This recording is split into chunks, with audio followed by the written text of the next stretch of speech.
심리학자 알프레드 아들러는 인간의 고민은 전부 인간관계에서 비롯된 고민이라고 단호하게 말했다. 나는 그가 주장한 말에 대해 매일 생각한다. 정말 사람들의 고민이 인간관계에서 비롯되는 것일까? 그 질문에 대한 해답은 아직까지 내리지 못했다. 하지만 한 가지 분명하고 확실한 것은 인간관계는 영원한 과제라는 점이다.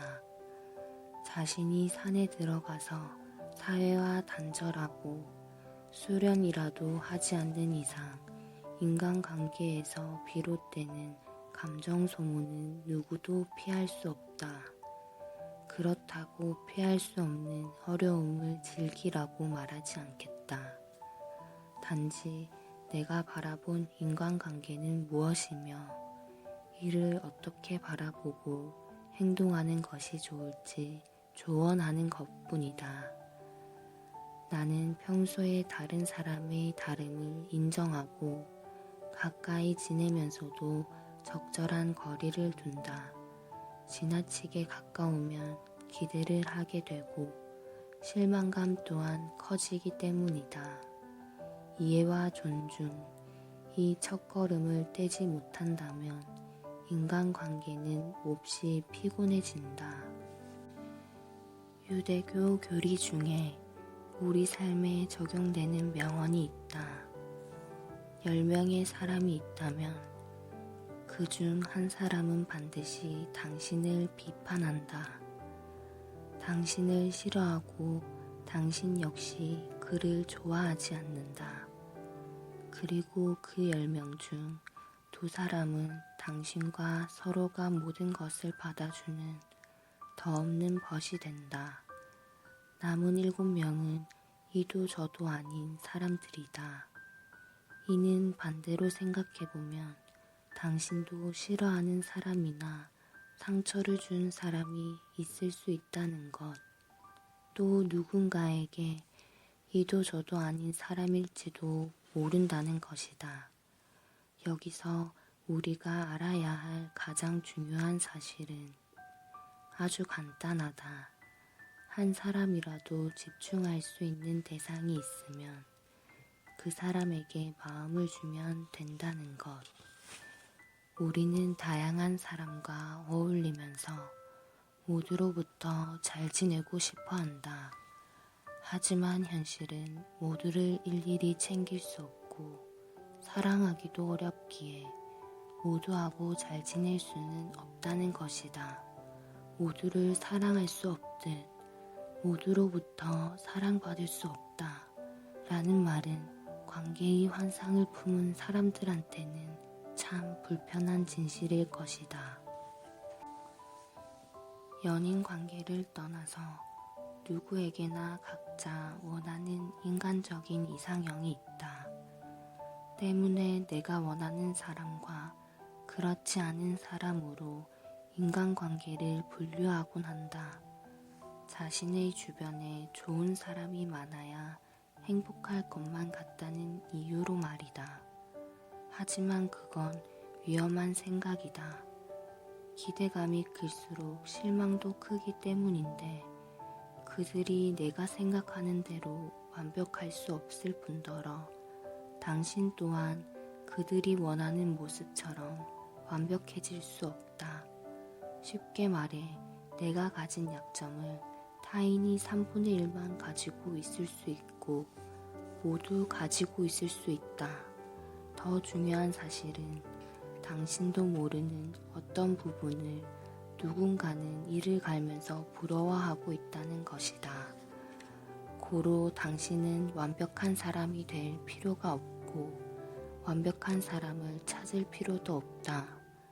오해를 전제로 한 기대보다는 이해를 전제로 한 기대를 하는 편이 실망감을 덜고 기쁨을 배로 만들 수 있는 지름길이니까.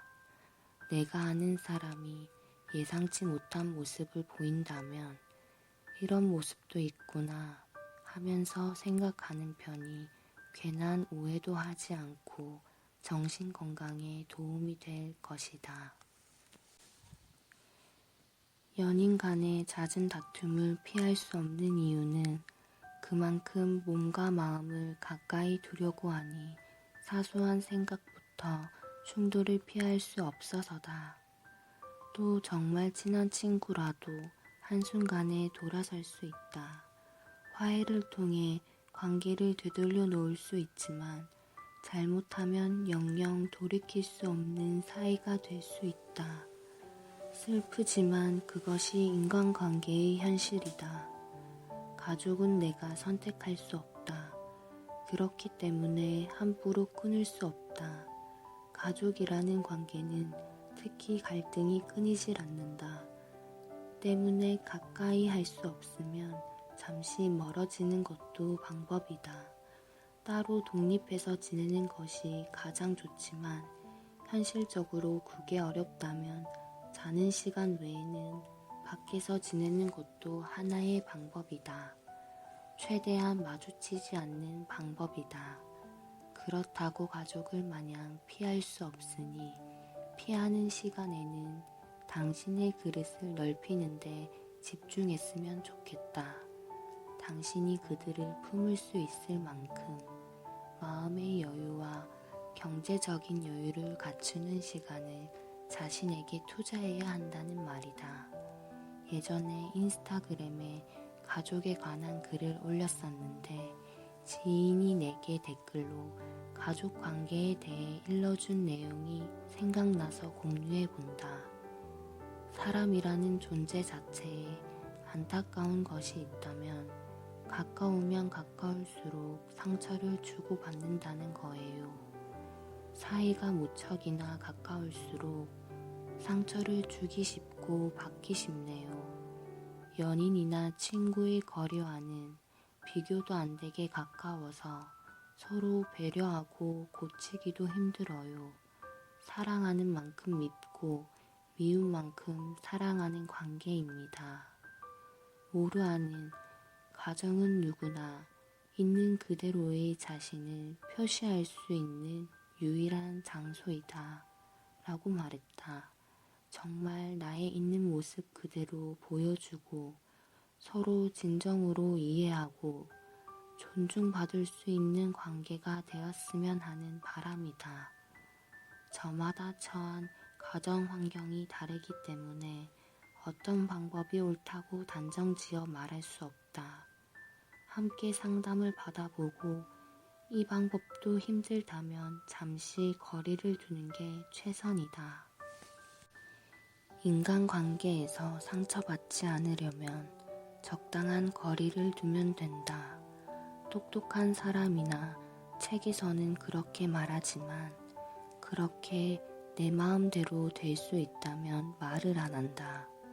새로운 사람을 만나 대화를 통해 서로 알아가는 과정에서 관계가 깊어지거나 제자리 걸음을 유지한다. 문제는 시간이 지나면서 관계가 깊어지고 나서다. 믿었던 친구나 직장 동료와 사이가 틀어지면 그들에게 털어놓았던 고민거리는 모두 약점이 되고 과장된 소문으로 돌아온다. 상대방에 대한 믿음과 신뢰를 바탕으로 시작한 대화 내용들이 언젠가부터는 상대를 어떻게든 깎아내리기 위한 도구로 쓰인다.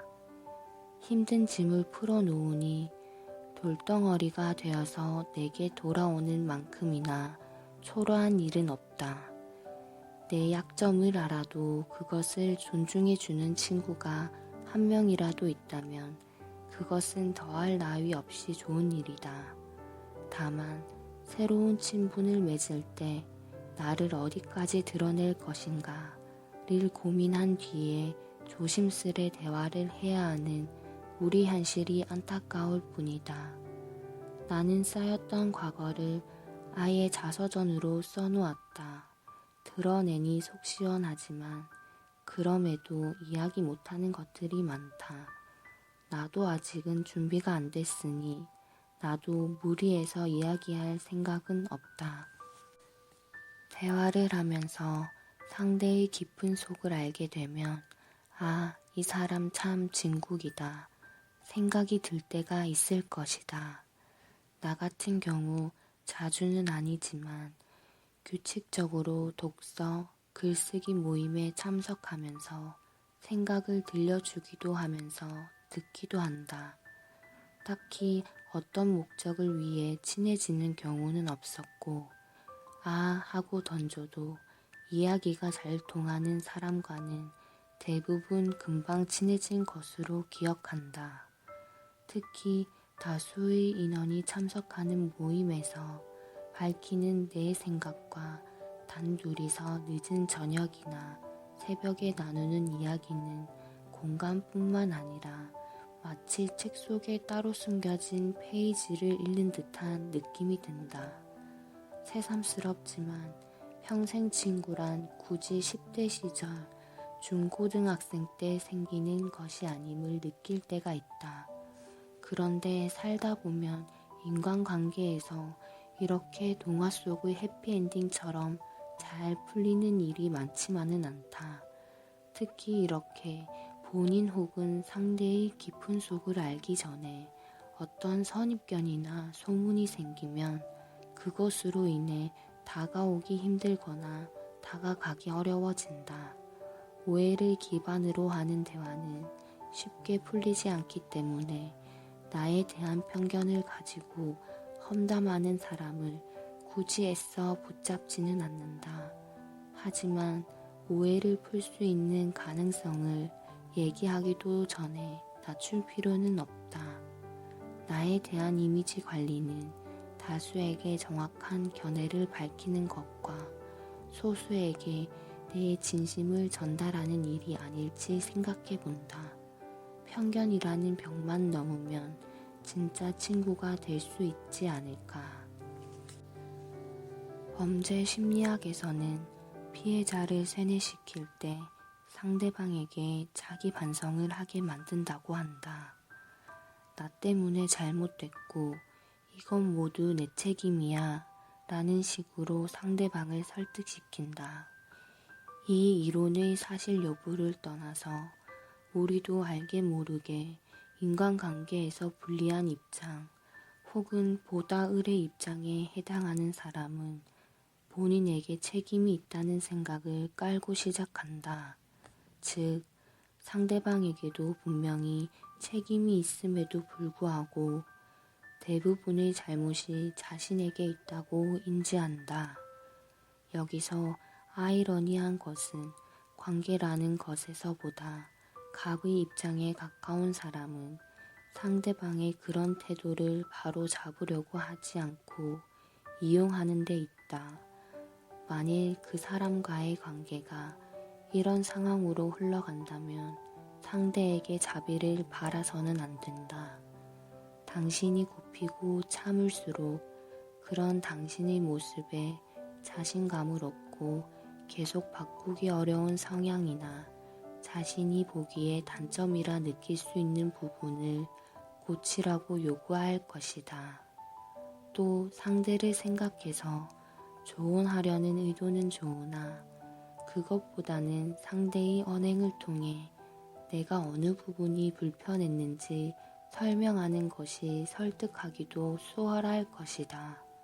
친구, 연인, 연상연하 등 인간관계는 모두 동등하다. 나이에 따라 상대를 푸대접해서는 안 되고 나이가 많다고 모든 말이 옳은 것이 아니다. 이미 자리 잡힌 성격이나 습관들은 고치기 어렵다. 고로 상대방의 부족해 보이는 모습마저 받아들이고 이를 어떻게 맞춰 나갈지 함께 노력하는 자세가 필요하다. 나를 막대하는 사람을 보면서 나는 저렇게 하지 말아야지 하고 생각하는 것도 좋은 교훈이다.